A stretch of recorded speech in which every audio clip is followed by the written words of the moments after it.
తెనాలి రామకృష్ణ నీతి కథలు.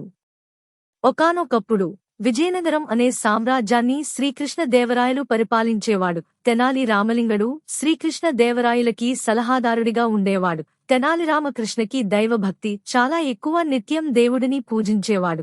అతని పూజలకి మెచ్చి ఒకరోజు శ్రీమహావిష్ణువు ప్రత్యక్షమై ఇలా అన్నాడు: తెనాలి, నేను నీ భక్తికి మెచ్చి నీకు ఒక వరం ఇవ్వాలి అనుకుంటున్నాను. ఏమి కావాలో కోరుకో అని అంటాడు. అందుకు తెనాలి: స్వామి, నాకు తెలివితేటలు ఉన్నాయి, కాని ధనం లేదు. నాకు ధనాన్ని ప్రసాదించండి స్వామి అని అడిగాడు. అప్పుడు శ్రీమహావిష్ణువు తెనాలికి 3 కొబ్బరికాయలు ఇచ్చి, డబ్బు, నగలు, భవనాలు కావాలని కోరుకుని ఈ 3 కొబ్బరికాయలు కొట్టు అని అంటాడు. తెనాలి ఆ కొబ్బరికాయలు పట్టుకుని ఇంటికి వెళ్లి తన భార్యను పిలిచి జరిగింది మొత్తం చెప్పి ఇంటిని శుభ్రంగా కడిగి ముగ్గులు పెట్టి పూజకి ఏర్పాట్లు చేయమంటాడు.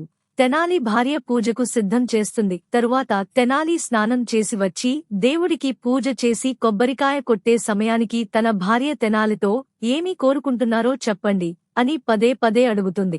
ఆమె ప్రశ్నలకి తెనాలికి కోపం వచ్చి, ఉండవే దెయ్యం మొహందానా అని పొరపాటున అనేసి మొదటి కొబ్బరికాయ కొట్టేస్తాడు.